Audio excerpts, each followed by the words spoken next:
యేసు గొప్ప శబ్దంతో కేక వేసి, తండ్రి, నీ చేతికి నా ఆత్మను అప్పగించుకొనుచున్నానని ఆయన ఇలాగ చెప్పి ప్రాణం విడిచాడు. ప్రార్థన ఇచ్చిన ముందుగా ప్రార్థన చేస్తాం.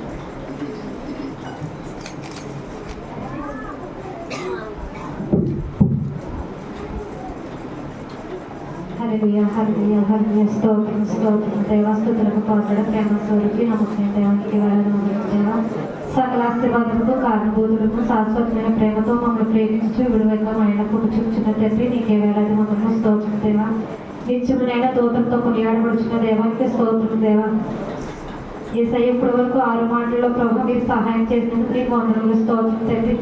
మరి 6 బిడ్డలు వాక్యం చదువు బిడ్డలు దీవించండి, వివరించిన బిడ్డలు మీరు దీవించినందుకు వందనములు స్తోత్రం తండ్రి. ఇంకో ప్రభు 7వ మాటగా మీరు అయినా నిలబెట్టిన బిడ్డని ఎటువంటి టెన్షన్ తల లేకుండా ప్రభు ఏమైతే ప్రిపేర్ అయిన ప్రభు ఆ మాట వివరించడానికి తండ్రి నీ ఆత్మతో చెప్పడానికి సహాయం దయచేయండి ప్రభు. మనుషులుగా చెప్తే ప్రభు వ్యర్థమైన మాటలు వస్తాయి తండ్రి. మీ ఆత్మతో నింపి ఏ వాక్యం అయితే మాకు అవసరం తండ్రి ఆ వాక్యం మాకు వివరించడానికి సహాయం దయచేయండి. ఇచ్చిన ప్రార్థన తప్పునంటే దయతో క్షమించమని యేసయ్య పరిశుద్ధ నామమున అడిగివేడుకుంటున్నాం తండ్రి. ఆమేన్.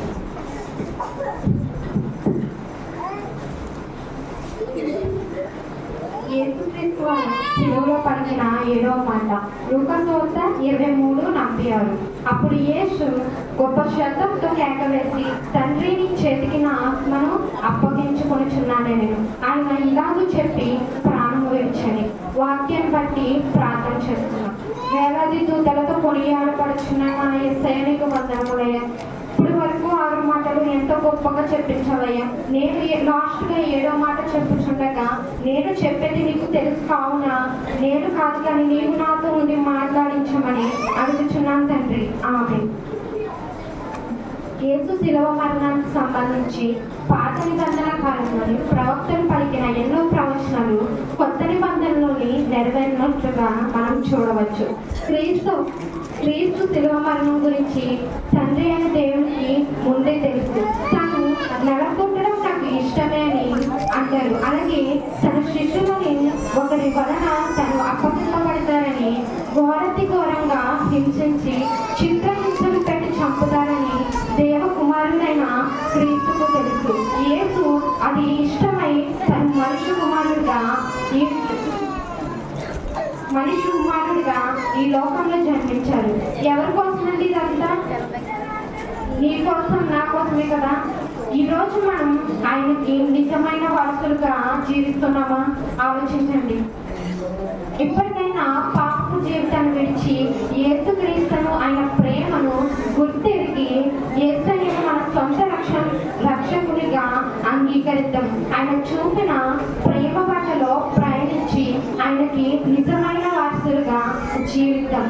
క్రీస్తు మన అందరి కొరకు శిలువపై ప్రాణం ఇచ్చారు. నిత్య నరకాగ్నిలో మనం పడిపోకుండా నిత్య జీవాన్ని మనకు అందించారు. తమ ఆత్మను తన తండ్రి అయిన దేవునికి అప్పగించారు. ఈ లోకానికి తన శిష్యులకు అప్పగించి సర్వలోకానికి వెళ్ళి రక్షణ సువార్తను అందించి జనులు తన రక్షణకి వారసులుగా చేయమని తన శిష్యులను బోధించాడు. నేను ఆ బాధ్యత నీపై నాపై ఉందని మనం గ్రహించాలి. మన జీవిత కాలంలో కొన్ని ఆత్మలనైనా మనం రక్షించాలి. దేవుడి చెంతకు చేర్చవలసిన బాధ్యత మనం గుర్తెరగాలి. తండ్రి, కుమార, పరిశుద్ధాత్మని అడుగుజాడల్లో మనం నడవాలి. కీర్తన 31:5లో నా ఆత్మను నీ చేతికి అప్పగించుకొనుచున్నాను. ఈ మాటలో మనం చూస్తే యేసుక్రీస్తు వారు నీతిమంతునిగా, పరిశుద్ధునిగా, న్యాయముగా, పాపరహితుడిగా ఈ లోకంలోకి మనల్ని రక్షించడానికి వచ్చి తన పనిని ఏదైతే అతనికి అప్పగించారో ఆ పనిని సంపూర్ణం చేసి ఈ లోకం విడిచిపెట్టి వెళ్ళిపోయారు. వెళ్ళిపోయే ఆఖరి క్షణంలో క్రీస్తు శిలువలో పలుకుతున్న ఆ మాట, ఆ విలువైన మాటల ద్వారా మనకి నేర్పిస్తున్న పాఠం. అంతే కదండి, యేసుక్రీస్తు వారు ఏ పని చేసినా అది తండ్రి మహిమార్థమే చేస్తున్నట్లుగా వాక్యంలో అనేక మాటలు మనకి కనపడుతున్నాయి. అంతే కదండి, యేసుక్రీస్తు వారు చెప్పిన బోధ విన్నవారు ఆయనని పొగుడుతూ ఆయనని గణపరుస్తూ అబ్బా ఎంత మంచిగా చెప్పావయ్యా అని ఎవరైతే ఆయనని ప్రశంసిస్తారో ఆ ప్రశంసకు ఆయన మురిసిపోలేదు. కానీ ఈ మాట పరలోక తండ్రి నా ద్వారా బయలుపరిచారు అని అన్నారు. అంతేకాదండి ఆయన చేసిన ఆశ్చర్యకార్యమును బట్టి, ఆయన చేసిన అద్భుతాన్ని బట్టి చూసిన ప్రజలందరూ కూడా ఆయనని ఎంతగానో గొప్పగా ఇచ్చిస్తున్నప్పటికీ కూడా యేసుక్రీస్తు వారు మాత్రం నా తండ్రి నా యందు ఉండి ఈ మాటలు బయలుపరచాలని అనేక రీతిగా ఈ మాటలు మాట్లాడినా ఏ పని చేసినా తండ్రిని గణపరిచేలాగా ఉన్నాయని మనకు వాక్యం ద్వారా కనపడుతుంది. ఆఖరిగా సిలువలో ఉదయం 9 గంటల నుంచి మధ్యాహ్నం 3 గంటల వరకు ఆ మహావేదనతో రోదనతో యేసుక్రీస్తు వారు సిలువలో వేలాడుతూ కూడా యేసుక్రీస్తు వారు మొట్టమొదటిగా చేసిన ప్రార్థన ఏంటండి? తండ్రి వీరేం చేస్తున్నారు వీరు ఎరుగరు కనుక వీరిని క్షమించుడి అని. అంటే ఇక్కడ కూడా తండ్రిని జ్ఞాపకం చేసుకుంటున్నాడండి. మనమైతే జ్ఞాపకం చేసుకుంటామండి? మనమైతే తండ్రిని జ్ఞాపకం చేసుకోము. అసలు ఆ విషయం వస్తే తండ్రి మనకి గుర్తుకు రాడు. అలాగే మనందరిలో కామన్ గా ఉండే 2 విషయాలు ఏంటండి? ఫస్ట్ది ఆత్మ, రెండోది శరీరం. ప్రసంగి 12:7లో మన్నైనది వెంకుట వలె మరలా భూమికి చేరును, ఆత్మ దయచేసి దేవుని యొద్దకు మరలా పోవును. చూసారండి వాక్యం. శరీరం మట్టిలో నుంచి వచ్చింది, ఆత్మ అనేది ఎక్కడి నుంచి వచ్చిందండి? దేవుని యొద్ద నుంచి వచ్చింది. అయితే ఈ ఆత్మ ఎలా వచ్చిందంటే దేవుడు పరిశుద్ధమైన ఏ లోపము లేని పాపము లేని ఆత్మను తల్లి గర్భమును పెట్టి ఈ భూమి మీదకి మనల్ని అందరినీ పంపించాడండి. అయితే దేవుడు ఏ విధంగా మనల్ని సృష్టించాడంటే అదే విధంగా తిరిగి తండ్రికి అంతే పరిశుద్ధంగా, అంతే నిష్కల్మషంగా, అంతే పవిత్రంగా ఆయనకి మనం మన ఆత్మను అప్పగించాలండి. అలా అప్పగించినప్పుడు ఎవరైనా ఉన్నారు అంటే మొదటగా యేసుక్రీస్తు వారు ఉన్నారండి. రెండవదిగా ఎవరు ఉన్నారండి? రెండవదిగా స్టెఫెన్ గారు ఉన్నారండి.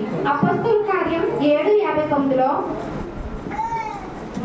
ప్రభువుని తెచ్చి మొర్ర పెట్టుచు యేసు ప్రభువా నా ఆత్మను చేర్చుకోమని స్టెఫెను పలుకుచుండగా వారు అతని రాళ్లతో కొట్టిరి. స్టెఫెన్ గారు కూడా తన ఆఖరి క్షణాల్లో ప్రభువా నా ఆత్మను చేర్చుకొని పలుకుతున్నట్లుగా మనకి కనపడుతుంది. స్టెఫెను రాళ్లతో కొట్టబడినప్పుడు స్టెఫెను శిక్షింపబడ్డాడు, ప్రార్థన చేస్తాడు. ఆకాశ వ్యాప్తిగా చూడగా తండ్రి అయిన దేవుడు ఆయన కుడి పార్శ్వమందు కూర్చున్న ప్రభు అయిన యేసుక్రీస్తు వారు లేచి సింహాసనం నుంచి పైకి లేచి నిలబడతారు. స్టెఫెను నా ఆత్మను తండ్రికి అప్పగించుతాడు అనగా ప్రభువుకి అప్పగించుతాడు. అప్పుడు యేసు ప్రభువు సంతోషంతో చేసుకుంటాడండి. మన ఆత్మను ప్రభువుకి అప్పగించాలా వద్దా? మన ఆత్మను ప్రభువుకి అప్పగించాలా వద్దా? మనం ఎప్పుడు కూడా ఆత్మహత్యలు చేసుకోకూడదండి. ఈ రోజున మనం చాలా చూస్తున్నాం. 10th ఫెయిల్ అవ్వమని, ఇంటర్ ఫెయిల్ అవ్వమని, లవ్ లో ఫెయిల్ అవ్వమని చాలా మంది చనిపోతున్నారు. నీకు ఇంతకన్నా గొప్పగా నిన్ను సృష్టించిన దేవుడే గొప్పవాడండి. నువ్వు ఈ చిన్న వాటికి మనం ఆత్మహత్యలు చేసుకుంటే లోకంలో జీవించే అవసరం లేదండి. మనం పుట్టడమే పాపమేండి. ఇంకా అపొస్తలుల కార్యం 1:7లో చదవద్దు కానీ యోధ ఆత్మ చేసుకున్నాడు. ఎందుకంటే దేవుడు ఎన్నుకున్నాడు. దేవుడు మార్గంలో నడవలేక లోకాశలు కలిగిన వాడై ఆ పాపం చేసిన వాడై దేవునికి దూరంగా అయిపోయిన వాడు. తాను పక్షపాతపడుతూ కూడా తను మరి దేవుని యొద్దకు రాలేక సిగ్గుతో తలదించుకొని వెళ్ళి తన ఆత్మను హత్య చేసుకున్నాడండి. మనం ఎప్పుడు కూడా ఆత్మహత్యలు చేసుకోకూడదు. ఆత్మహత్యలు చేసుకుంటా మహా పాపమండి. మనం ఆత్మహత్య చేసుకుంటే పరలోక రాజ్యంకి వెళ్ళలేము. ఆత్మహత్యలు చేసుకుంటే ఎక్కడికి వెళ్ళలేమండి? పరలోక రాజ్యంలోకి వెళ్ళలేము, నరకానికి వెళ్తాము. దేవుడే మన ఆత్మ ఆత్మను తీసుకోవాలి. దేవుని మన ఆత్మను పిలవాలి. అప్పుడే పరలోక రాజ్యంలో క్రైస్తవుడిగా చేరగలుగుతాము. అందుకని ఆత్మహత్య చేసుకోకూడదు. కానీ ఎన్ని శ్రమలు వచ్చినా, ఎన్ని నిందలు వచ్చినా, ఎన్ని అవమానాలు వచ్చినా దేవుని పాదాల దగ్గర గడపాలి తప్ప మనం ఆత్మహత్యలు చేసుకోకూడదు. ప్రభువు కార్యం కొరకు కనిపెట్టుకొని జీవించాలండి. ప్రకటన 14:13 అంతటా ఇప్పటి నుండి ప్రభువునందు మృతి నందులు, అంటే ప్రభువునందే మృతి చెందాలి. అంటే ప్రభువులోనే మనం చనిపోవాలి. ప్రభువు లేకుండా మనం చనిపోకూడదు.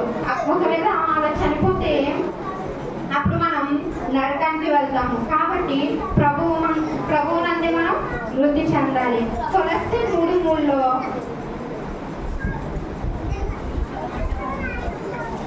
ఏదైనగా మీరు మృతిని పొందుతుంది, మీ జీవము క్రీస్తులో కూడా దేవుని యందు దాచబడి ఉన్నది. అంటే మన జీవం క్రీస్తులో దాచబడి ఉంది. కాబట్టి మన ఆత్మను దేవునిది ఆయన మనకు ఆత్మ ఇచ్చదండి.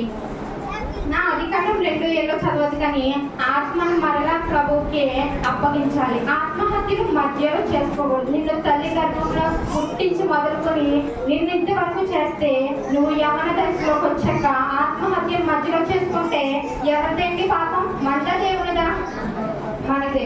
మన పాపల కొరకు యేసుక్రీస్తు వారు చనిపోయారండి. ఈ రోజు ఆత్మ కోసం మనం ఆలోచిస్తే, ఆత్మ కోసం దేవుని సన్నిధిలో ఆత్మీయులుగా మనం ఉంటే మనలను ఉన్నత స్థానంలో యేసయ్య మనల్ని నిలబడతారండి. కానీ నిష్ప్రయోజనమైన ఈ శరీరం గురించి ఆలోచించే మనిషి నిత్యం ఉండే ఆత్మ గురించి ఆలోచించడం లేదండి. ఒకవేళ ఆలోచించి ఉంటే ఎంత బాగుందండి. మనిషి ఈ శరీరం గురించి ఎంతగా ఆలోచిస్తున్నాడంటే, ఈ శరీరానికి ఎన్ని సదుపాయాలండి. ఈ మట్టి దేహానికి 1-2 ఎన్నో షాపింగ్ మాల్స్ వచ్చాయి, ఎన్నో సూపర్ మార్కెట్స్ వచ్చాయి, ఎన్నో ఆహార పదార్థాలు వచ్చాయండి. ఆత్మక శరీరానికి అంటే అవి శరీరానికి. ఆరోగ్య విషయానికి వస్తే రాలిపోయి ఊడిపోతున్న తల వెంట్రుకల నుంచి కాలి గుడ్డి వరకు కూడా ఎన్నో రకాల హాస్పిటల్ చేయండి మనకు కనబడుతున్నాయి. మనం వెళ్తున్నాం కూడా, హాస్పిటల్కి వెళ్ళిన చుట్టూ రాకపోతుందని మనం చూపించుకుంటున్నాం. మనిషి అంటే ఈ శరీరం కోసం ఎంతగానో ఆలోచిస్తున్నాడు ఈ మనిషి. మరి ఇక్కడ డెవలప్ అవుతున్న ప్రపంచాన్ని చూస్తే అర్థమవుతుంది. అంతే కదండి, మనిషి ఈ శరీరానికి ఎంత కొత్త విషయాలు ఎన్ని చేసినా ఎప్పటికీ కూడా ఈ శరీరం ఇలాగే ఉంటుందా? మీరు మాట్లాడుకుంటున్నట్టున్నారండి. నేను చెప్పిన వాక్యం వినండి. ఈ శరీరం ఇలాగే ఉంటుందా? ఉండదండి. ఇది నిత్యము ఉంటుందంటే ఉండదు. కానీ ఆత్మ లేకపోతే ఈ శరీరం నిష్ప్రయోజనమేనండి అని దేవుడు వాక్యము సెలవిస్తుంది. అంతేకాదండి, దేవుడు సృష్టించిన వాటిలో మనిషి చాలా ప్రథముడైన వాడండి, విలువైన వాడు కదా, చాలా గొప్పవాడండి. కానీ చనిపోయేసరికి అన్నిటికంటే హీనుడండి మనిషి. ఎందుకంటే ఆత్మ లేకపోతే ఎందుకు పనికి రాదు. ఒక పాట ఉంటుంది, ఆ పాట ఆత్మ నీలో ఉంటేనే అందరూ నేను ప్రేమిస్తారు, అది కాస్త వెళ్ళిపోతే ఎవరికి నీ అవసరం ఉండదు. నిజమే కదండి, ఆత్మ మనలో ఉన్నంతసేపే మనకి ఈ విలువ. ఇక్కడికి వచ్చామంటే నా మౌలిక గుర్తుపడుతున్నారు. అదే నాలో ఆత్మ లేకపోతే ఈ అమ్మాయి ఎవరు అని ఎవరు పట్టించుకోరు. పాస్టర్ వచ్చినప్పుడు మౌలిక అని అంటారు, కానీ నాలో ఆత్మ లేకపోతే ఈ అమ్మాయి ఎవరు అని అంటారు. అంతే కదండి, చనిపోయిన జంతువుల శరీరమైన చెప్పులకి బెల్ట్కి బ్యాగ్స్కి ఉపయోగపడతాయేమో, కానీ చనిపోయిన తర్వాత మనిషి శరీరం ఎందుకు కూడా పనికి రాదు. ఆత్మ ఉంటేనే శరీరానికి విలువండి. విలువైన ఆత్మ గురించి ఏ ఒక్కరు పట్టించుకోవడం లేదు.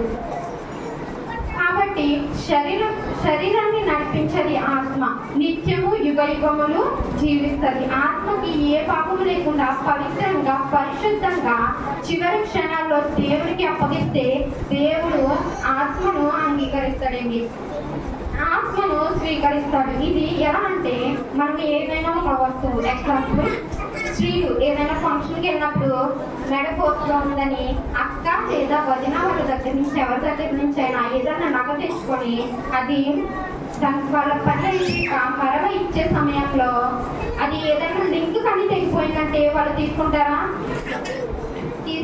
తీసుకోరు. అది ఎంత నిజమో దేవుడు మనల్ని పరిశుద్ధంగా ఈ లోకంలోకి ప్రవేశపెట్టారు. అంతే పరిశుద్ధంగా మన ఆత్మను దేవుడికి ఇస్తే ఖచ్చితంగా దేవుడు మన ఆత్మను స్వీకరిస్తాడండి. యేసుక్రీస్తు వారు దీనుడుగా రిక్తుడిగా ఈ భూమి మీదకి రావడానికి గల కారణం ఏంటండి?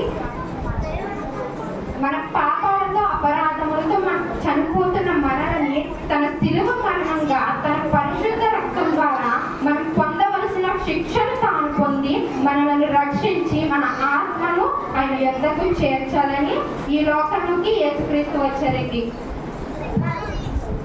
అవును కదండి, ఈ లోకానికి యేసుక్రీస్తు వారు మన పాపం కొరకే ఈ లోకానికి వచ్చారండి. నేను ఒక చిన్న స్టోరీ చెప్తానండి. ఒక ఊరిలో హాస్పిటల్ ఉంది. హాస్పిటల్లో ఇద్దరు పేషెంట్స్ ఉన్నారు. వాళ్ళిద్దరూ చాలా షిఫ్ట్ కండిషన్ లో ఉన్నారు. ఒక పేషెంట్ పేరు మనోజ్. ఆ మనోజ్ విండో పక్కన బెడ్ తీసుకున్నాడు. రాజు ఒక పేషెంట్ పేరు, అతనైతే లెగలేని పరిస్థితి, చాలా షిఫ్ట్ కండిషన్ లో రాజు ఉన్నాడు. తను మనోజ్ పక్కన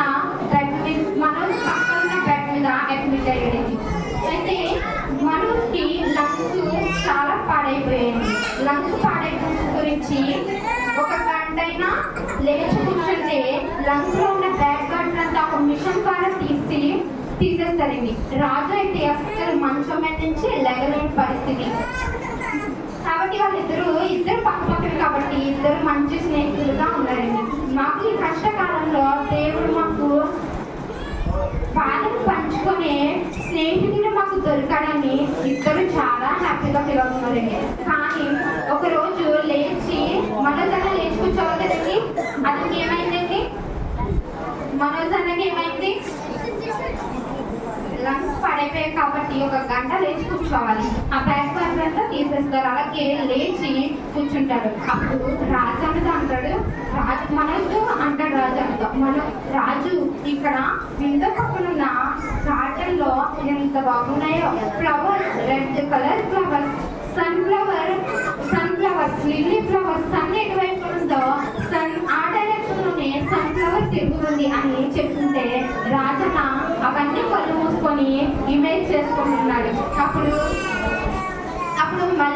మళ్ళీ తర్వాత అంతేకాదు రాజు కాలువ ఉంది ఇక్కడ, ఫ్యాన్స్ వాతులు అని చెప్తుంటే అవన్నీ కళ్ళు మూసుకొని ఇమేజ్ చేసుకుంటున్నాడు. మరణ తర్వాత రోజు మనోజ్ అన్న చెప్తాడు, రాజకుమారుడు వస్తున్నాడేమో రాజు, ఇక్కడ అంతా అడావిడిగా ఉంది, ఇక్కడ అంతా చాలా అల్లాకల్లాగా ఉంది, కంపులు పల్లె వినిపిస్తున్నాయి తెలుసా, సాంగ్స్ పల్లె వినిపిస్తున్నాయి తెలుసా అని చెప్తుంటే రాజన్న అంటాడు, ఇదేంటి మనోజ్కి వినిపిస్తుంది, నాకు వినిపించలేదు, మనోజ్ చూస్తున్నాడు నేను చూడట్లేదు ఏంటని ఆలోచిస్తాడు. మళ్ళీ మనోజ్ చెప్తాడు, రాజకుమారుడు తలపై ఉన్న కిరీటం ఎంత రిచ్గా ఉందండి అని చెప్తుంటే ఇంకా రాజులకి లోపల అసూయ వచ్చేసిందండి. అసూయ వచ్చేసి ఇంకా మనోజ్తో మాట్లాడటం లేదు. ఇక్కడ నుంచి నువ్వెవరో నేనెవరు అన్నట్టుగానే ఉంటున్నాడు.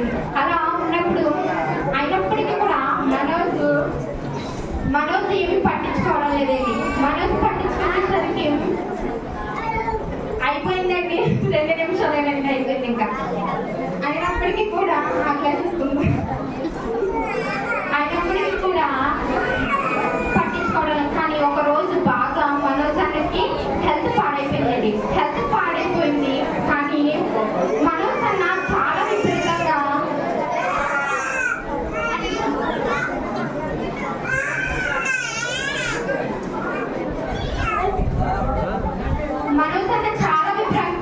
పొందుతున్నాడండి. ఆ దేవం చూడండి, ఆ చూడండి.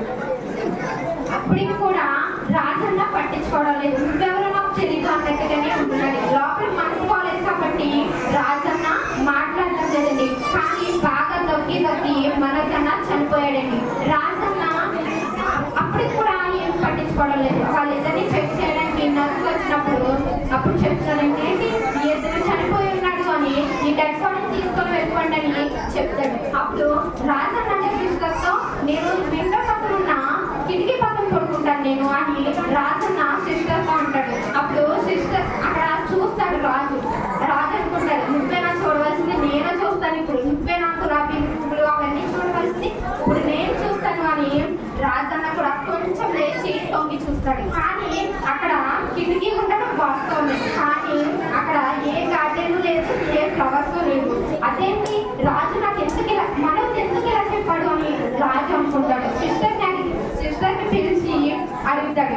అడిగినప్పుడు ఇలా ఎందుకు చెప్పుకుంటాడో నాకు తెలియదు, కానీ మనోజ్ ఒక బ్లైండ్ మ్యాన్, అతనికి కళ్ళు కనిపించట్లేదు, కానీ నీకు ఎందుకు అలా చెప్పి ఉండడం నాకు అర్థం కావట్లేదు. ఒకవేళ చెప్పాడు అంటే నీకు హెల్త్ బాగాలేదు కాబట్టి, నీకు కొంచెం ఎంకరేజ్గా ఉంటుంది కాబట్టి, నువ్వు కొంచెమైనా స్వస్థత పొందుతావు కాబట్టి అతను అలా చెప్పి ఉంటాడని సిస్టర్ అన్నప్పుడు పాపం రాజన్న చాలా వేదన పడతాడు. కానీ ఈ రోజు మనం చూస్తే మనోజ్ అన్న ప్లేస్ లో యేసయ్య ఉన్నారు, రాజు ప్లేస్ లో మనం ఉన్నామండి. మన అతనికి బాగోకపోయిన సరికి 7 మాటలు మన పాపాల కొరకే, మన రక్షణ కొరకే అతను ఎంతగానో శిలువలో వేదన పడుతూ కూడా అడిగారండి. అతనికి 39 దెబ్బలు అని అనుకుంటున్నారు, అలా యూదులు అన్నారు. కానీ అలా కాదండి, 5,420 చిన్నవి కానీ పెద్దవి కానీ 5,420 దెబ్బలు కొట్టారండి. ఎన్ని దెబ్బలండి? 39 అన్నది యూదులు అన్నారు అంతే తప్ప అతని 5,420 దెబ్బలు కొట్టారండి. కానీ యేసుక్రీస్తు వాళ్ళు మనం గ్రహించట్లేదు. ఇక్కడ ఎవరైతే ఉన్నారో మళ్ళీ నెక్స్ట్ ఇయర్ వచ్చేటప్పటికి ఇంకా ఎక్కువగా ఉండి ఎక్కువ రక్షణ పొంది దేవుని సన్నిధిలో ఎదిగితే ఈ సిలువలో 7 మాటలు పలికిన యేసుక్రీస్తు వారికి ఒక అర్థం ఉంటదండి. ఏం అర్థం లేకుండా సంవత్సరానికి ఒకసారి చెప్పుకుంటున్నారులే వెళ్తున్నారులే అని అనుకుంటే సరిపోదండి. కాబట్టి మనకు తెలిసిన విషయాన్ని కొంతమందికి చెప్పాలండి. నేను ఒకరికి చెప్పాను, అది ఎవరంటే నేను ట్రైన్కి వెళ్ళినప్పుడు మా ఫ్రెండ్ అక్కడ అక్క అవుతుంది, అక్కకి నేను వాక్యం ద్వారా చెప్తే నేను మాట్లాడడానికి స్టేటస్ పెట్టాను, నాకు ఈ వాక్యం పెట్టమని తెలియని అడిగినప్పుడు నేను జాన్ బాబా సిరికి ఫోన్ చేసి జాన్ బాబాని ద్వారా పెట్టించాను. నేను ఆ వాక్యం బట్టి వాళ్ళ ఇంట్లో వాళ్ళు కూడా, కానీ వాళ్ళు అన్నిలు వాళ్ళ ఇంట్లో ఒక అమ్మాయి అవుతుందండి ప్రార్థనకి. ఎంత గొప్ప విషయం అండి, స్తోత్రమండి దేవుడికి. నాకైతే చాలా ఆనందంగా అనిపించింది. ఆ అమ్మాయి నాకు ఫోన్ చేసినప్పుడు, చెల్లి నువ్వు పెట్టడం సందేశం వల్ల నేను స్వస్థత పొందుతాను అని చెప్పినప్పుడు నాకు నిజంగా కళ్ళంతా నీళ్ళు వచ్చేయండి. దేవుడు ఎంతో ఘోరంగా ఎండలో ఉండి పలుకుతున్నప్పటికీ కూడా యేసుక్రీస్తు మనం గ్రహించట్లేదండి. మనం ఎందుకు ఇలా ఉంటున్నామని మనమే పరిశీలించుకోవాలండి. ఈరోజు మనం ఏదైతే ఆలోచించుకుంటున్నామో ఆ విషయాన్ని బట్టి యేసుక్రీస్తు వారు కూడా మన పాపాల కొరకే, మన రక్షణ కొరకే అతను సిలువలో ప్రాణం విడిచారండి. కాబట్టి ఈ వాక్యం దీవించిన